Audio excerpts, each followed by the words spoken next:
Class 9 के भैया बहन, डेमोक्रेटिक पॉलिटिक्स पाठ 5 संस्थाओं के कामकाज का अभी अध्ययन करेंगे। इस पाठ के कुछ अंशों की चर्चा पूर्व में हो चुकी है। ये हम लोगों ने देख लिया था कि 27% आरक्षण की जो प्रक्रिया थी किस रूप में सफलीभूत हुई थी, किस प्रकार से वह व्यावहारिक धरती पर आई थी, क्या भूमिका रही थी संसद की, इन बातों की चर्चा हुई थी। अभी हम लोग को देखना है इस चैप्टर के अगले अंश में संसद से संबंधित चर्चा है। तो पुनः अगर आप स्मरण करें, ध्यान करें, तो ये पता चलेगा कि 27% आरक्षण से संबंधित जो कार्यालय ज्ञापन जारी किया गया था उसमें संसद की कोई भूमिका थी या नहीं। तो इससे पहले कुछ घटनाओं पर हम लोग नजर डाल करके देखते हैं कि उन घटनाओं में संसद का कोई जिक्र था या नहीं। तो हम उन्हें निम्नलिखित अभी विभिन्न वाक्यों की चर्चा करने जा रहे हैं। जैसे सबसे पहला वाक्य है कि मंडल आयोग की रिपोर्ट पर डैश चर्चा हुई थी। तो कहाँ चर्चा हुई थी मंडल आयोग की रिपोर्ट पर? तो संसद में चर्चा हुई थी, और संसद में चर्चा होने के कारण ही सरकार के निर्णय में भी परिवर्तन आया था। कुछ परिवर्तन करके उन नीतियों को लागू करने की बात सामने आई थी। दूसरा इसमें बिंदु है कि भारत के राष्ट्रपति ने इसका डैश में जिक्र किया था। संसद की कार्यवाही में, संसद की गतिविधियों में जब इस पर चर्चा हुई तो राष्ट्रपति ने इस पर अपनी बातें रखी थी। तीसरा है कि प्रधानमंत्री ने मंत्रिपरिषद में इस बात को रखा, उनके बीच चर्चा हुई, लोकसभा में इस पर चर्चा हुई।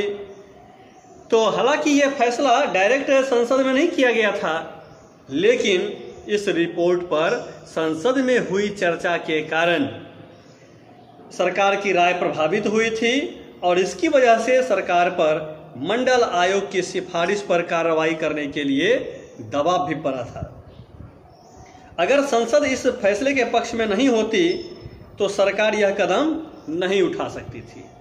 अर्थात सदन की यहाँ भूमिका, संसद की भूमिका यहाँ भी हमें महत्वपूर्ण रूप से दिखती है कि संसद के सहयोग से, संसद में की गई प्रक्रिया के माध्यम से ही यह 27% आरक्षण की बात जो थी वह व्यवहार में आ सकी। तो अगर क्या आप अंदाजा लगा सकते हैं कि क्यों सरकार यह कदम नहीं उठा सकती थी? आपने पहले की कक्षा में संसद के बारे में जो कुछ भी चर्चा आपके साथ हुई है उसके बारे में आप ध्यान करने की कोशिश कीजिए। अगर संसद ने कैबिनेट के फैसले को मंजूरी न दी होती तो क्या होता? क्या संसद की मंजूरी के बगैर भी वह फैसला लागू हो जाता? बिल्कुल नहीं। तो इसी टॉपिक पर आगे हम लोग चर्चा करने जा रहे हैं कि हमें संसद की आवश्यकता क्यों है। हमें संसद की आवश्यकता क्यों है, इस बिंदु पर हम लोग चर्चा करने जा रहे हैं। प्रमुख बिंदुओं को हमने बोर्ड पर लिख दिया है, इसकी चर्चा हम लोग क्रमशः करेंगे। सबसे पहला बिंदु है कि संसद जो है वह निर्वाचित प्रतिनिधि सभा है। किसी भी लोकतांत्रिक शासन व्यवस्था में जहां प्रतिनिध्यात्मक व्यवस्था अपनाई गई है वहां पर जनता डायरेक्टली शासन में भाग नहीं लेती है, वह अपने प्रतिनिधियों के माध्यम से शासन में सहभागिता करती है। तो संसद क्या है? तो संसद ऐसे निर्वाचित जनप्रतिनिधियों की सभा है। संसद में ऐसे लोगों को प्रतिनिधि बनाकर जनता भेजती है जो उनकी ओर से शासन में सहभागिता करते हैं, विभिन्न क्रियाकलापों को क्रियान्वित करने में अपनी भूमिका निभाते हैं।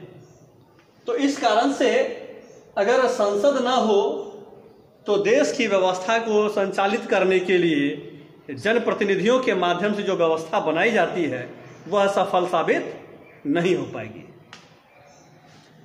दूसरा जो कारण है जिस वजह से हमें संसद की अत्यंत आवश्यकता है वह दूसरा बिंदु है कानून निर्माण। देश के लिए कौन सा कानून कारगर होगा, कौन सा कानून देश में व्यवस्था को बनाए रख सकता है, कौन सा कानून जनहित में हो सकता है, इस प्रकार की व्यवस्था को देखने का कार्य संसद के जिम्मे है। संसद इस प्रकार के कानून को बनाती है।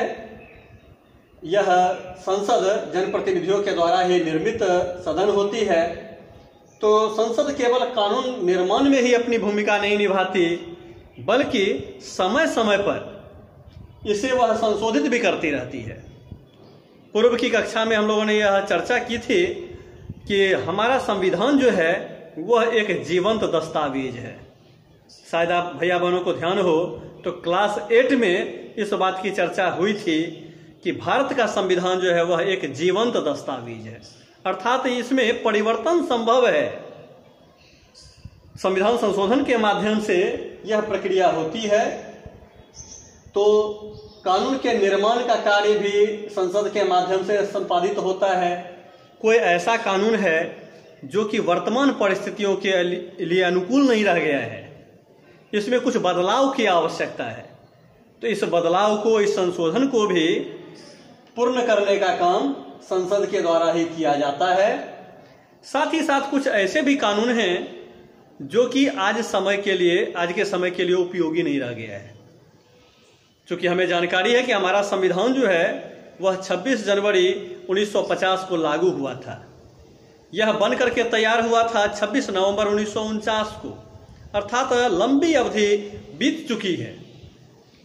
तो स्वतंत्रता प्राप्ति के समय देश के गणतंत्र होने के समय जो परिस्थितियां हमारे देश की थी वह परिस्थितियां आज नहीं हैं।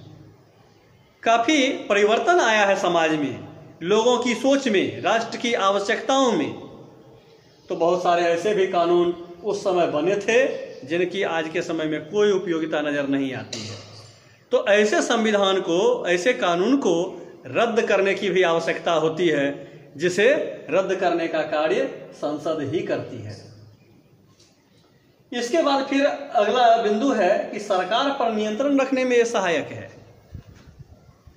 बहुमत के द्वारा चुनी गई सरकार कहीं वह तानाशाही का रूप धारण न कर ले, कहीं वह जनहित की उपेक्षा से संबंधित कोई कार्य न करने लगे, कहीं बहुमत के नशे में आकर के सरकार के जो प्रमुख हैं, सरकार में जो शामिल मंत्री हैं, मुख्यमंत्री हैं, प्रधानमंत्री हैं, ये कहीं संविधान का उल्लंघन न करने लगे, सरकार को अपने गिरफ्त में न ले लें। तो ऐसी स्थिति में सरकार पर नियंत्रण रखने का कार्य संसद करती है।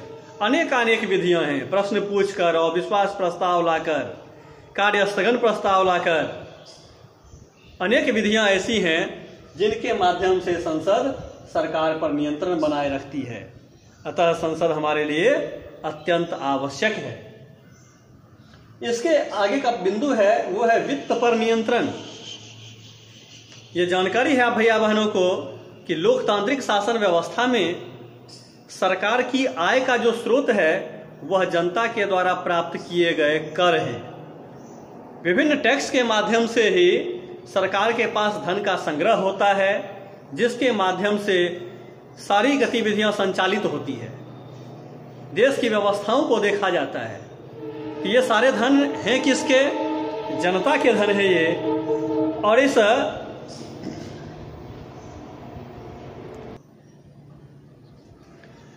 तो सरकार कहीं जनता के इस धन का दुरुपयोग ना करे, इस पर भी नियंत्रण की आवश्यकता है। तो ऐसी व्यवस्था बनाई गई है भारतीय संविधान में कि देश के जो भी आर्थिक संसाधन है, देश का जो भी वित्तीय व्यवस्था है, जो भी टैक्स संग्रहित होते हैं, उसमें से एक भी पैसे को सरकार संसद की अनुमति के बगैर खर्च नहीं कर सकती है। इस वित्त विधेयक को लोकसभा से पास होना होता है, राज्यसभा से पास किया जाता है, राष्ट्रपति की अनुमति होती है, तब जाकर के इस धन का प्रयोग करने की आज़ादी सरकार को मिलती है। इस प्रकार का अधिकार उनको प्राप्त होता है। तो सार्वजनिक वित्त पर नियंत्रण भी स्थापित करने का काम संसद करती है। और फिर इसके बाद आगे के बिंदु में सार्वजनिक मसलों एवं राष्ट्रीय नीति पर चर्चा हेतु यह एक सर्वोच्च मंच का काम करता है। कौन सी नीति ऐसी है जो कि जिस पर सबके बीच चर्चा की आवश्यकता है?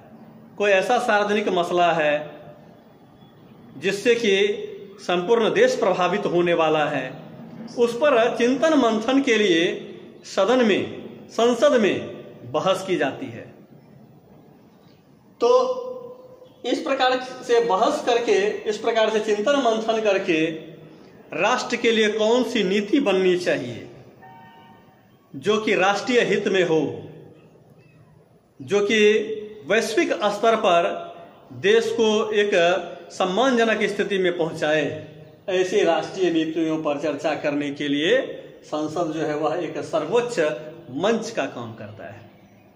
लोकसभा में बहस होती है, देश के संपूर्ण क्षेत्र से, सभी संसदीय क्षेत्र से चुने हुए जनप्रतिनिधि आते हैं, वह किसी मुद्दे पर चर्चा करते हैं, बहस करते हैं, तर्क वितर्क करते हैं और तब जाकर के यह कोई विधेयक जो है कानून का रूप धारण करता है। तो अभी जिन बातों की हम लोगों ने चर्चा की है, इससे यह स्पष्ट है कि लोकतांत्रिक शासन व्यवस्था में संसद की अनिवार्यता है, संसद की भूमिका बहुत ही महत्वपूर्ण है। इस बिंदु के बाद हम लोग जो चर्चा करेंगे वह संसद के संबंध में करेंगे कि संसद के कितने सदन हैं, कौन कौन से सदन हैं, लेकिन इन बिंदुओं की चर्चा हम लोग अगले दिवस करेंगे। धन्यवाद।